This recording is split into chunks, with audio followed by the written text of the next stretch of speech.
네, 최근 시장은 그냥 말 그대로 트럼프의 입만 바라보고 있는 것 같습니다. 뭐 지표가 됐던 어떤 지표가 나와도 그냥 관세에 다 묻히고 있는 상황인데요. 조금 피크가 좀 지났나 했더니 오늘 새벽에는 이제 결국에는 중국이 이제 50%를 더해서 104%라는 이제 관세율을 적용을 하겠다라고 이제 백악관이 발표를 했습니다. 104%라는 게 있었나요, 대표님?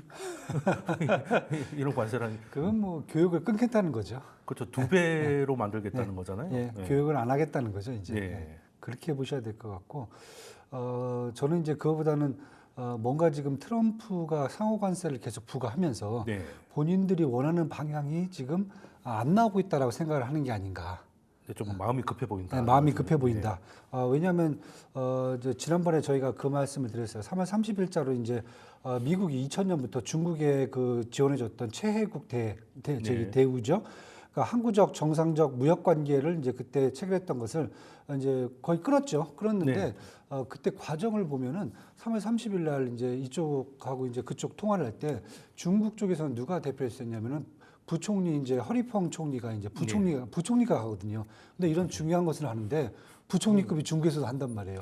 뭔가 좀 급이 좀 떨어지는 급이 떨어지죠. 네. 이쪽에서는 지금 네. 거의 뭐 USTR 뭐 대표부터 시작해서 뭐 베센트 장관 막 이런 사람들이 네. 달라붙는데, 그러니까 쉽게 해서 제가 이제 어떤 생각을 하냐면은 중국 입장에서는 이미 트럼프 대통령이 작년 11월 5일 날 이제 당선됐을 때부터 이미 헤어질 결심을 한 게 아닌가. 중국 입장에서는. 예, 저는 영화에 나오는 이제 그 이제 헤어질 결심이죠, 이미. 그래서 그 이후로 보면은 지금 사실 중국은 입장은 그냥 뭐 대응이라기보다는 뭐 액션도 안 취하는 것 같아요. 미국이 얘기하면은 뭐 그러려니 하고 있고 그냥 우리는 우리대로 가겠다. 뭐 이미 헤어질 건데 뭐 굳이 뭐 이런 식이 나오다 보니까, 그래서 지금 이제 어떤 걸 제가 지금 보고 있냐면은 우리가 이제 계속 그 말씀을 드리잖아요. 트럼프 관세의 목적이 뭐 연방정부 수입 확대하는 거하고 주요 제조업을 부활시키는 거잖아요. 네. 이 목표가 달성될 때까지는 아마 계속 장기적으로 가겠다. 이제 그렇게 말씀을 드렸는데 그 방법의 과정이 있어서 지금 일단은 4월 2일 날 상호관세 부과를 했을 때 딱 보시면은 그 이후에 지금 얘기하는 게 한 70여 개국이 계속 지금 뭐 백악관하고 지금 협상을 하고 있다 얘기를 하고 있지만은 사실 보면은 캐나다하고 멕시코는 관세 부과가 결국 유예가 됐어요. 네, 그렇죠. 뭐 부여 안 해, 결국 부과 못 했잖아요. 네. 가장 처음에 시끄럽게 떠들었던 데가 멕시코, 캐나다, 중국이었거든요. 네. 그 다음에 이제 EU를 끌고 왔고. 근데 지금 시장에서 보니까 EU하고 중국은 지금 미국이 원했던 방향으로 가진 않아요, 지금요. 네. 반대로 둘이서 지금 붙는 모습으로 지금 동맹으로 가는 모습이거든요. 그러니까 지금 어제 같은 경우도 EU 집행위원장이 그렇다고 뭐 중국하고 얘기하면서 7월 달에 정상회담을 갖겠다 이렇게까지 얘기가 나왔거든요. 그렇다 보면은 캐나다, 멕시코는 결국 관세 부과를 못 할 거다. 네. 왜냐하면 여기까지 관세 부과를 하겠다라고 그러면은 EU하고 중국에 대한 대응을 못 할 수 있다. 그리고 EU하고 중국에 대한 이제 대응이 쉽게 될 것 같지가 않다. 지금 트럼프 입장에서는 분명히 이쪽에서도 자기들의 카드를 따로 갖고 준비를 하고 있고 이미 해왔기 때문에 분명히 이 부분이 있고, 그러다 보니까 결국은 이런 측면에서 트럼프 이제 행정부가 뭔가 단단하게 꼬여 있다는 것을 보여주는 게 결국은 이 104% 관세 부과가 아닌가. 그리고 이쪽이 지금 안 풀려요. 네. 여기도 안 풀려. 여기 캐나다, 멕시코는 일단은 부과하면 안 돼요. 네. 그러다 보니까 지금 어제 당장 급하게 얘기한 데가 동맹국들, 일본, 한국, 태국, 아직 이제 베트남 뭐 이런 데 대만 빨리 들어와라. 네, 빨리 협상하자. 협상하자. 네. 사실 저는 되게 늦어질 것 줄 알았거든요. 일단 중국하고 EU 한 다음에 그 다음에 한국 뭐 이런 쪽 부를 줄 알았는데 급하게 지금 낮에 뭐 비행기 타셨다는 뭐 그런 얘기까지 지금 나오니까, 그렇다고 보면은 지금 이 104%라는 게 어제 시장에서 얘기가 됐을 때, 미국 증시에서 얘기했을 때 처음에는 뭐 그러니 하고 있다가 104% 진짜 부과되네 이렇게 되면은 뭔가 트럼프가 갖고 있는 카드가 지금 뭔가 문제가 생긴 게 아닌가. 이렇게 지금 얘기가 되면서 시장에서 전망하는 거, 스태그플레이션 얘기 나오죠, 뭐 인플레이션 올라가죠, 다 이런 부분, 거기다가 뭐 탄핵 얘기 나오죠. 이런 부분들이 갑자기 실현 가능성이 높아진 게 아닌가. 그래서 저는 그 부분을 어떻게 보면 이게 대표하는 게 결국 104%뭐 부과되는 거고, 과연 오늘 밤에 그러면 이제 중국 정부는 어떠한 방식으로 또 나올 건지. 그렇죠. 네.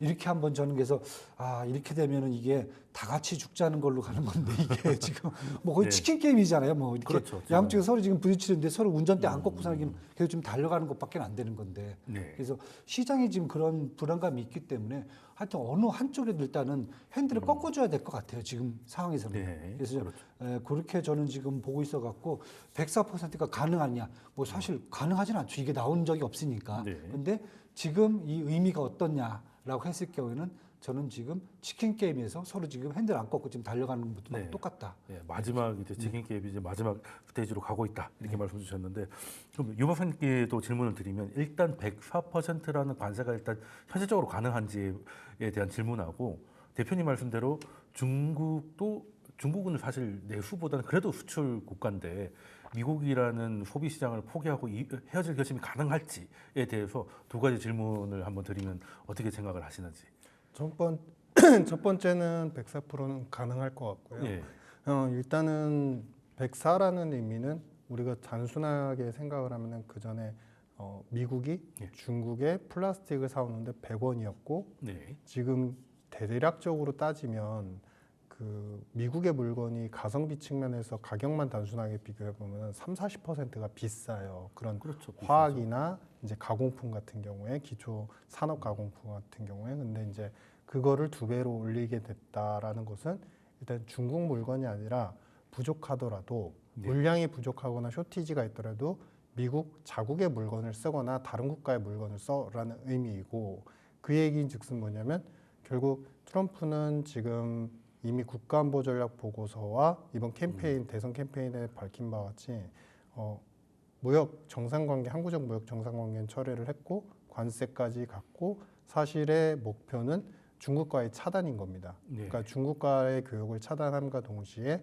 이제 제가 경제적으로 보는 관점에서는 지금 현재 이제 블록을 진행을 하고 있는데 그 블록이 뭐냐면 사실 미국 입장에서 봤을 때 중국을 대체할 수 있는 국가를 자원이나 가공 능력 이런 것들을 기준으로 해서 소팅을 해보면 피터슨 경제연구소에서 나온 이제 분석 보고서를 보면은 이제 그런 나라들이 대만이 들어가고 한국이 들어가고 말레이시아가 들어가고 거기에 이제 좀 일부의 산업이긴 하지만 프랑스까지도 포함이 됩니다. 네. 그리고 인리도 좀 들어가고요. 네. 그러니까 중국의 어떤 거대한 캐패시티를 갖다가 한 국가가 다 대변할 수 있는 건 아니고 그렇겠죠. 조금씩 네. 대체할 수 있는 국가의 역량을 갖고 있고 그러면 이 국가들한테는 충분히 협상의 여지를 주면서 네. 중국을 차단을 시키는 그러면 이거는 마치 어떤 형태와 똑같냐면은 예전에 우리가 직전 뭐 한 5회 정도 직전에 영상에서 말씀드렸던 것 같은데요. 네.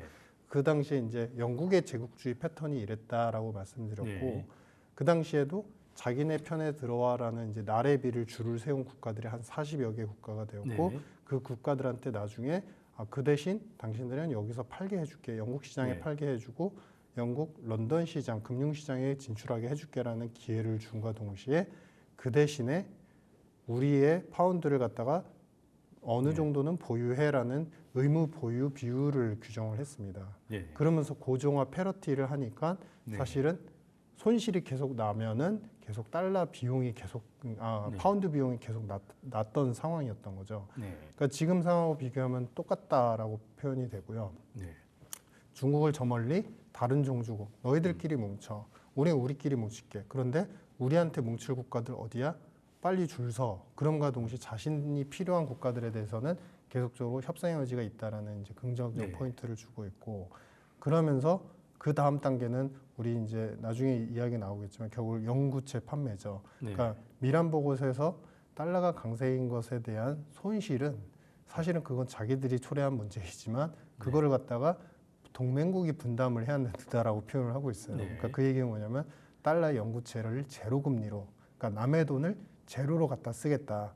네. 그거는 그러면은 어디로 연결이 되냐?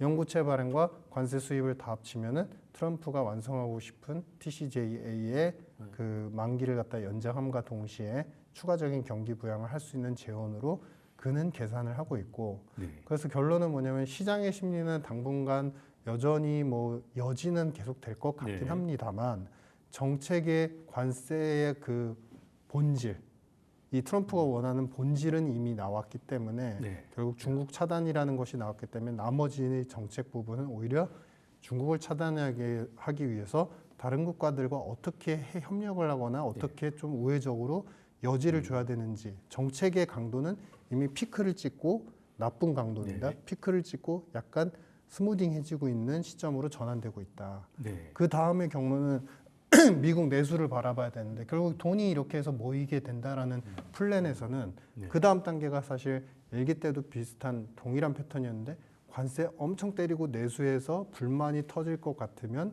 네. 결국 쌓고 샀다가 나중에 대규모 경기 부양으로 네. 한 큐에 풀어버리는 경향이 있었던 걸 네. 감안하면 특히 베센트 재무장관이 이제 2분기 중 부양책에 대한 언급을 이미 언급을 했었기 때문에 네.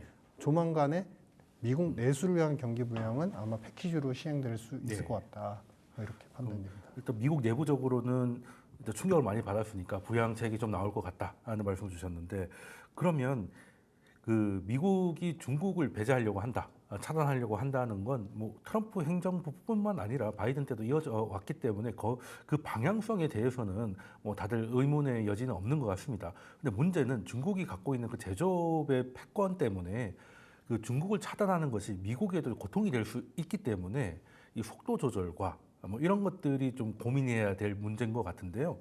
그 최근에 지금 50%가 추가가 된 것도 사실 뭐 이게 고도의 시나리오가 나왔기보다는 중국이 34%로 보복 관세를 하니까 거기에 대한 또 맞보복으로 그렇죠. 어떻게 보면 이거는 미국 경제나 이런 거에 대한 깊은 이해와 전략이기보다는 좀 감정적인 대응이 아닌가라는 생각을 좀 지울 수가 없기도 하고 그렇다면 중국이 아직까지 미국한테 이렇다 할 신호를 안 보냈기 때문에 오늘 새벽에 중국을 대신할 수 있는 가능성이 있는 국가들하고는 뭔가 채널이 좀 열린 것 같아요. 그러면 중국의 패권, 제조업 패권을 한국, 대만, 일본, 인디 뭐 이런 데서 갑자기 그게 가능합니까? 그 어느 순간에 갑자기 그런 가격대에 비슷한 가격대에 비슷한 물량을 미국한테 공급할 수 있다는 게 그게 가능한 문제인 건가요? 제가 봤을 때는 사실 당장은 힘들어요. 그거 불가능할 것 같아요. 왜냐하면 생산력을 갑자기 뭐 한국에서 늘릴 수 있는 것도 아니고 그렇죠. 가격을 뭐 중국산 제품 정도의 가격을 맞출 수 있는 것도 아니고 그렇죠. 그러니까 만약에 이제 예를 들면 중국 같은 경우, 지금 미국 같은 경우죠. 이제 중국으로부터 수입해오는 이제 네. 비중이 전체적으로 한 15% 정도가 된단 말이에요. 전체 네. 이제 수입액 중에서.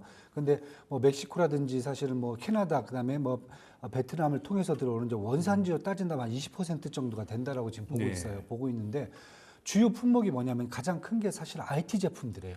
그러니까 휴대폰부터 시작해서 네. 뭐 샤오미 로봇 청소기, 뭐 기타 등등 네, 우리가 네. 가전 제품들, 뭐 냉장고, 세탁기, 뭐 이런 것들이 사실 가장 크거든요 비중이. 네. 그다음에 두 번째가 이제 지난번 제가 말씀드렸지만 이제 의류라든지 아니 광학 제품이라든지 네. 소재 부품들이 사실 두 번째였고. 뭐 세 번째가 이제 뭐 가구라든지 뭐 이런 부분들, 뭐 화학 제품들 뭐 이런 식으로 나가기 때문에 사실 저는 다른 것보다 첫 번째가 지금 가장 크거든요. IT 제품들을 IT가, 네. 이것들 가격을 2배로 올린다. 네. 그러면 당장 미국 내에서 필요한 냉장고, 세탁기, 뭐 휴대폰, 뭐 애플 지금 나오잖아요. 뭐 아이폰, 아이폰 500만 원 얘기 네. 나오고 이제 있습니다. 500만 원짜리가 네. 된다는 네. 거잖아요. 지금 이렇게 돼 버리면. 네. 이렇게 됐을 경우에 사실 그걸 누가 메꿔줄 수 있을까? 네. 그러니까 저는 이제 만약에 멕시코하고 캐나다를 사실 지금 이제 계속 유예를 해주고 있단 말이에요. 네. 그 부분을 좀 생각하지 않을까라고 하는데 멕시코하고 사실 캐나다 쪽에서 들어올 수 있는 그런 부분들은 크지가 않거든요. 어차피 멕시코, 캐나다에서 가장 컸던 부분들은 자동차였거든요. 그런데 그렇죠. 자동차는 중국이 별로 안 팔아요. 미국한테 파는 게 네, 없어요. 그렇죠. 하나도 없어요. 그랬다 네. 보니까 그래서 저는 야 이렇게 됐을 경우에 미국이 이것을 감당할 수 있을까? 그래서 얘기가 나오는 게 이렇게 되면은 미국도 지금 문제가 될 수 있다. 네. 그러니까 지금 시장에서 얘기 나오는 게 지금 이제 다른 것보다 이렇게 관세를 부과해도 네. 중국이 그렇게 실제 들어오는 가격은 크게 인상되지 않을 수 있다. 이유가 뭐냐면 첫 번째가 중국 그 상품 기업들이 자기 마진을 깎을 거란 말이에요. 네, 뭐 이익을 좀 포기하고. 깎았고 그다음에 네. 정부가 보조금을 줄 거다. 네. 그다음에 세 번째가 환율을 또 위안화를 그렇죠. 약세를 시킬 거다. 네, 오늘 새벽에도 네. 그랬죠. 이렇게 했으면 곱하기 100%가 아니라 잘해봤자 20-30%밖에 안 될 수 있다. 네. 그게 이제 미국 내 관료들의 얘기가 네. 나오거든요. 그래서 저는 당장 이게 100%는 진짜 감정적인 게 사실 크지만은 그렇다고 하면 이것에 대해서 그럼 중국 정부가 어떻게 얘기가 대응이 나올 건지 아직까지는 사실 아무런 얘기가 없어요. 네, 그러니까 지금 사실 시장이 더 답답한 거죠. 네, 그래서 그래서 지금 오늘 같은 일이 벌어지고 있죠. 그리고 지금 중국은 지금 계속 얘기하고 있는 게 아까도 이제 반대로 이제 중국 입장에서 봤을 때 중국 같은 경우 이제 전체 GDP 성장률 중에서 내수가 한 45%고요 지금요. 네. 수출 수입이 한 55%란 네. 말이에요. 그런데 그 중에서 미국에 대한 아까 말씀드렸듯이 이제 수출 비중이 한 20% 정도가 되잖아요. 네. 그렇다 보면 전체 명목 GDP 중에 한 10%가 사실 미국에 의존하는 꼴이 되거든요. 네. 그렇다 보면 그 10%를 지금 어떻게 메꿔낼 건지. 첫 번째가 이제 소비 진작을 계속 얘기하고 있어요. 뭐 특별국채 발행해 갖고 네. 뭐 이구환신도 하고 있고. 그런데 지금 이제 잘 보시면 시진핑 정부에서 좀 자신감을 갖냐면은 일기 때도 똑같았단 말이에요. 네, 맞습니다. 근데 일기 때는 1인당 GDP가 9,000달러가 안 됐었어요. 그랬죠. 지금은 환율이 그렇게 막 위안화가 이렇게 올랐어요. 약세가 됐음에도 네. 불구하고 지금 2024년도 같은 경우는 지금 12,900달러까지 네, 올라 그 있어요. 정도 와 있습니다. 그러다 보니까 시진핑 정부도 그거죠. 이 정도 소비력이 생겼다라고 하면은 자기들이 내수를 통해서 어느 정도 아까 얘기했던 GDP 10% 부분을 좀 메꿔낼 수 있다. 네. 첫 번째가. 두 번째가 이제 이 부분을 유럽 쪽으로 수출을 좀 돌릴 수 있다.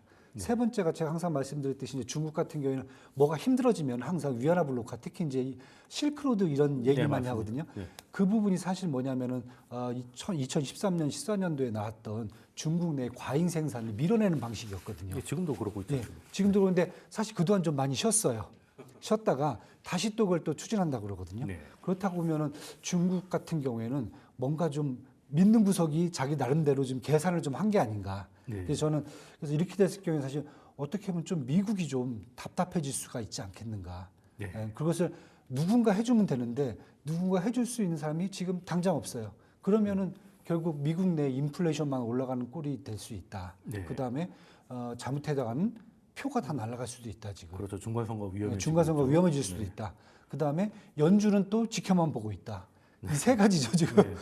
그래서 지금 저도 지금 이렇게 됐을 경우 진짜 이 치킨 게임 음. 다른 것보다 중국 변수가 최근에 어제도 그렇고 그저께도 그렇고 미국 주시장을 아주 망가뜨리는 그런 네. 요인 중에 또 하나가 되지 않았나. 네. 네, 그리고 이렇게 지금 투자자들 사이에서는 둘 다 지금 전화기만 보고 있다. 네.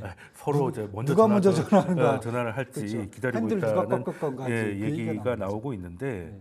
자, 그러면 일기 때도 중국의 대응은 지금하고 크게 다르지 않았던 것 같습니다. 맞습니다. 예, 위안화를 좀 약세로 만들어서 관세를 좀 무력화시켰던 부분이 분명히 있었던 것 같고요. 그리고 미국 향을 이제 EU 쪽으로 바꿨던 많이 문제가 바꿨죠. 있는 것 같고, 그래서 어제 그 나스닥이 강세로 가다가 이제 음전했던 그 순간에 보니까 이제 홍콩 그 위안화가 이제 박스를 깨고 상단으로 가고 있더라고요. 그럼 이번에도 이기 때도 일기 때랑 똑같은 그림이 나올 수 있으면 트럼프 행정부는 이제 감정적으로 관세를 올리는데 결과적인 소득을 못 얻을 수도 있지 않느냐라는 우려 때문에 나스닥이 좀 갑자기 그렇죠. 다른 모습을 좀 보였던 것 같습니다.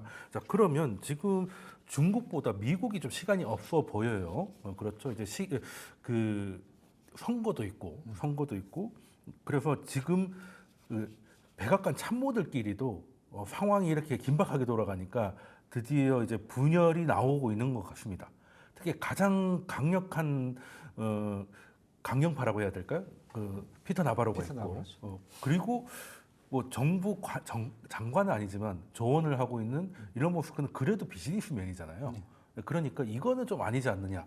그래서 이제는 이격이 아니고 서로 뭐 그냥 좀 멍청이다 뭐 이런 얘기까지 하면서 원색적인 비난을 욕을 하고 있죠 서로 지금. 둘 중 하나는 이제 나와야 될 것 같다는 느낌까지 치고받고 있는데, 자, 그러면 이거는 미국이 중국보다 지금 더 시간이 없다는 걸 보여주는 하나의 현상이라고 봐도 뭐 무리가 없을 것 같은데, 그럼 지금 백악관은 무슨 생각일지 박사님은 지금 어떻게 생각하고 계신가요? 실행하는 결론부터 말씀드리면 짜여진 각본이다. 이것도 짜고 치는 쇼다. 그러니까 우리가 그런 거죠. 그러니까 부산을 가기로 합의를 했어요. 네. 합의를 했는데 그 과정에서 국도로 가느냐 아니면은 우리가 그냥 이제 경부고속도로 가느냐 아니면은 기차로 가느냐 방식에 대한 차이는 네.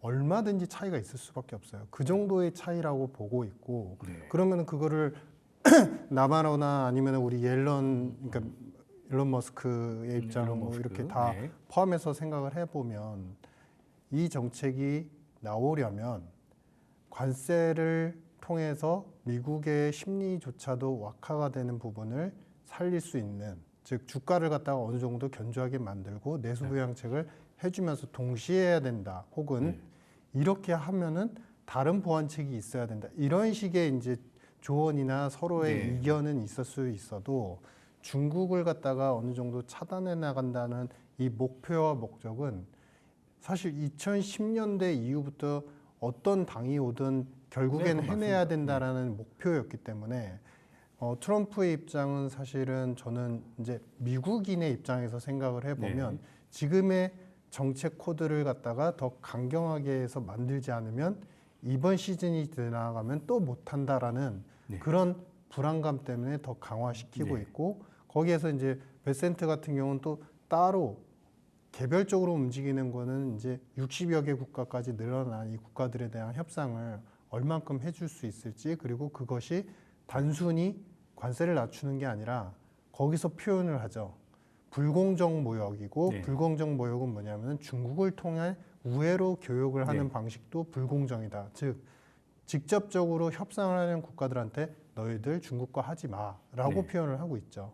그러면은 이런 종국의 희망적인 목표는 사실 우리가 미국인의 정서로 잠깐만 이제 이입을 해보면요, 미국에 대해서 사실 펜타닐 문제도 있었고, 우리 서부 지역, 캘리포니아를 중심으로 한 서부 지역에서의 사업가 아니면은 일반적인 개인들, 이민 온 사람들, 이런 분들이 미국인의 사실 마음으로는 굉장히 반발이 많았고, 우리의 영역을 뺏기고 있다라는 그런 불안감을 되게 크게 갖고 있었어요.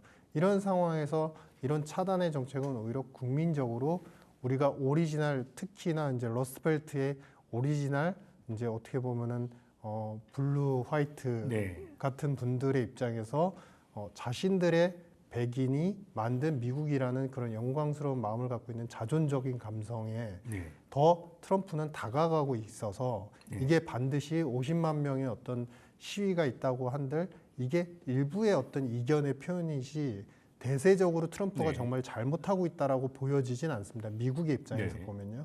근데 이제 역시나 이번에도 우리는 한국적 시각과 민주당의 입장에서 특이한 민주당 편향성 이제 언론을 보면서 지금 우리가 나쁘다라고 표현을 하고 있는 것 같고요.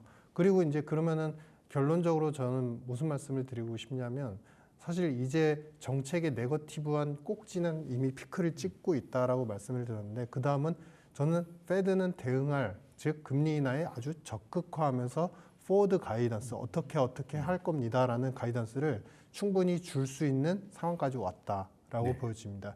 이미 지난 주말에 긴급 회동을 열었고, 페드 가버넌스 그 위원회들이 이제 그 긴급 회동을 열고, 여기에서 이제 앞으로의 금리 방향성에 대한 문제를 갑자기 얘기한 것은 사실은 경기 침체와 그동안의 페드의 정책들을 보면은 침체냐 인플레냐 굉장히 많이 따지지만 아주 사실은 단순해요.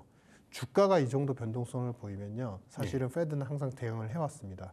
즉 위에서 상단에서 거의 20%라는 것은 거의 전 국민의 퇴직연금, 특히나 뮤추얼 펀드의 20% 감액은 어느 정도 있었을 수 있다라는 거고, 그건 결국에 소비 여력의 약화 동시에 소비가 빠질 수 있다는, 미래 소비가 빠질 수 있다는 결정적인 증거이거든요. 그래서 이런 소득에 대한 이제 불안 요소를 충분히 맞대응하기 위해서 어느 정도 방어해줄 가능성은 충분히 있고, 여기에 더불어서 이제 어찌 보면은 트럼프가 반발하는 사람들이 많다, 뭐 이런 이견이 있다라고는 하지만 페드도 마찬가지고 행정당국도 그다음에 국무부도 마찬가지고 페드가 하는, 그러니까 트럼프가 하는 방향에 맞춰서 보완책만 되고 있는 상태예요.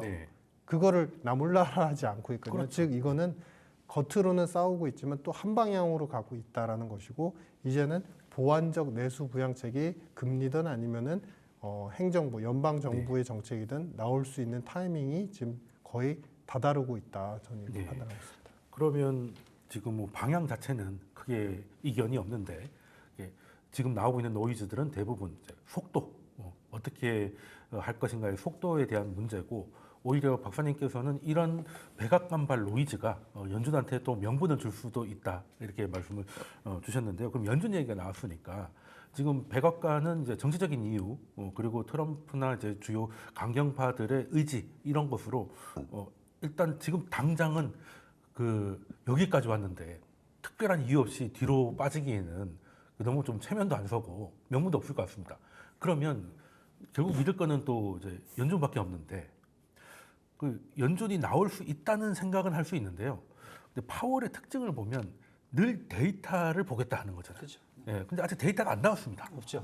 왜냐하면 관세가 시작된 지도 얼마 안 됐고 주가가 이렇게 빠진 지도 얼마 안 됐기 때문에 이게 인플레이션이나 관세가 인플레이션에 얼마나 영향을 주는가 그리고 이런 주가 충격이 성장률에 얼마나 또 마이너스 요인을 하는가에 대한 데이터가 없기 때문에 파월은 그냥 지켜보겠다는 스탠스를 지금 하고 있는 것 같아요. 그러면 계속 지켜보다 보면 다 망하는 거 아니에요? 진짜 다 끝나야 이제 데이터가 보니까 우리 다 부러져 있는데 이제 데이터가 나빠졌네요. 그렇죠. 뒤늦게 나올 수도 있다는 걱정이 들거든요. 여기에 대해서는 그 대표님께서는 그러면 연준이 평소보다 조금 일찍 움직일 수 있다고 보십니까? 저는 빨리 움직일 수 있다라고 보고요. 움직여야 된다. 네, 움직여야 된다. 그 이유가 네. 뭐냐면은 아까 이제 그 우리가 그 행정부 내에서 트럼프 행정부에서 이견이 있다고 얘기를 했어요. 그렇죠. 그런데 사실 머스크가 이제 일론 머스크가 피터 나바로를 공격했을 때 네. 가장 큰 지적한 게 딱 하나예요. 뭐냐면은 유럽을 그렇게 대회해서는 안 된다. 그렇죠. 중요한 게 유럽을 얘기했거든요. 네. 그러니까 뭐냐면은 저 피터 라바도도 이제 일기 때 이미 이제 그때도 사실 중국에 대한 어떤 그 압박을 이분이 사실 다 이제 그때 계획을 했던 네, 맞습니다. 설계자예요. 설계자인데 그러고 나서 실패를 했다고 얘기했던 게 뭐였냐면 이분이 하나가 뭐였냐면은 빠져나갈 구멍을 줬다. 네. 그러니까 유럽하고 무역을 할 수 있는 기회를 줬다는 거죠. 두 번째가 환율을 통해서 네. 값을 낮추게 만들었다는 거죠. 네. 그래서 이번에 지금 얘기하는 게 이번에 설계를 하면서 결국 EU까지 막아보려고 했던 이유가 사실은 저는 그 피터 라바로가 그때 이제 그 실패했던 요인을 갖고 지금 들어가는 게 아닌가. 그런데 그거에 대해서 어떻게 보면 유럽까지 막아버리면은 이건 미국 같은 경우는 사실 죽는 거에 돼 버리거든요. 그래서 저는 그래서 일론 머스크 같은 경우 그런 걸 또 지적을 해준 게 아닌가라는 일단 네. 생각이 들고요. 그러면서 이렇게 되다 보니까 지금 연준도 생각하는 게 기존에는 그냥 뭐 내부적인 이런 변수만 갖고 계산해도 되는데 지금은 유럽 동향도 지금 봐야 된다는 거죠. 그렇죠. 왜냐하면 잘못하면 유럽 때문에 미국이 이제 문제가 될 수 있다는 거죠. 네. 왜냐하면 유럽이 이제 만약에 중국으로 딱 붙어버리고 미국과 마찬가지로 중국 같은 방식으로 미국하고 관계를 거의 뭐 단절 가겠다 이래버리면 사실 또 뭐 머리가 아파지거든요. 그렇다고 보면 저는 지금 이제 계속 말은 아끼고 있어요. 왜냐하면 뭐 시장은 지금 스태그플레이션 우려를 계속 지금 뿜어내고 있고 트럼프 행정부는 아까 말씀드렸듯이 인플레이션 그렇게 많이 안 올라온다. 왜? 멕시코, 캐나다는 관세 부과도 안 했고 네. 그다음에 어차피 관세 부과한 국가들도 얘기했듯이 환율 조작 막 이런 거 해갖고 물건값을 이렇게 크게 올리지 않을 거다. 네. 이렇게 했고 그다음에 제조업도 지금 확보되고 있다. 뭐 네. 이런 식으로 얘기하고 있으니까 뭐 트럼프 행정부는 이 지표도 안 나왔다. 좀 기다려봐라. 네. 근데 연준 같은 경우에는 사실 심리 지표를 갖고 지금 움직여야 되느냐, 아니면 실제 지표가 나올 때까지 기다려야 되느냐. 본인들도 이제 그런 갈등 속에서 저는 이제 최근 들어서 이제 아까 말씀드렸죠 일론 머스크가 지금 유럽 문제를 걸고 넘어졌거든요. 네. 그렇다고 보면은 유럽 문제까지 걸고 넘어지면은 저는 연준이 사실은 빨리 들어와야 돼요. 네. 왜냐하면 왜냐하면 시장도 기다리고 있는 것 같습니다. 네. 시장을 뭐 실물 지표 나올 때까지 기다렸다가는 왜냐하면 그때는 사실 유럽이 어떻게 될지 모르거든요 지금요. 그러니까요. 그래서 저는 네. 지금 계속 보고 있는 게 뭐 시장에서 나온 게 지금 미시간대 기대 인플레이션 1년치가 5%란 말이에요. 네. 5년이 4.1%예요. 네. 이 정도까지 기대치가 올라가 있어요. 그다음 애틀란타 연준이 1분기 GDP 나오를 마이너스 2.8%까지 네, 맞습니다. 갖다가 쉽게 해서 그냥 쑤셔 박아버렸어요. 네, 그냥. 그렇죠. 이 정도로 지금 시장에서 다급하게 나왔을 경우에는 사실 연준이 나와줘야 되거든요. 네, 이 정도 데이터면 충분하지 않냐. 네. 네. 저는 그래서 네. 지금 연준도 뭐 페드워치 같은 경우는 사실 지금 기준금리 인하 가능성을 5월 7일 날 연준 네. 있잖아요. FOMC 한 30%까지 높였어요 지금. 네, 점점 올라가고 예, 있더라고요. 그래서 저는 네. 그런 부분을 본다 그러면은 뭐 JP 모건도 경기 침체 가능성을 뭐 40%까지 올리고 네. 올해 성장률을 미국 성장률을 마이너스 0.3%까지 네. 떨궈버렸어요. 네. 이 정도면은 저는 이제 역성장까지. 연준이 가만히 있으면 직무유기죠. 그때는 직무유기입니다 진짜. 네. 그래서 연준이 저는 빨리 생각보다 저는 한 6월달, 7월달을 생각했었는데 네. 안 돼도 5월달은 빨리 네, 한달 정도는 더, 액션은 빨리 취해야 되지 움직일 않겠는가 필요가 이렇게 있겠다. 지금 보여주고 있습니다. 네, 그러면 이것도 사실 정치적으로 트럼프가 계속 강경한 메시지를 내고 있는 나바로의 손을 들어줄지 아니면 그래도 시장의 전 세계적인 글로벌한 비즈니스를 하고 있는 일론 머스크의 조언을 들어줄지 이것도 사실 굉장히 좀 중요한 부분이 될 것 같고 만약에 나바로 쪽에 손을 든다면 그때는 아마 연준이 나와가지고 좀 불을 꺼줘야 되지 않겠나 하는 생각을 좀 해보겠습니다. 그럼 앞으로 그 트럼프가 나바로 손을 들지 아니면 머스크의 손을 들지 그거를 잘 판단해 보시면은 시장 판단에 도움이 되실 것 같습니다. 자, 그러면 이제 두 번째 주제로 넘어가도록 하겠습니다.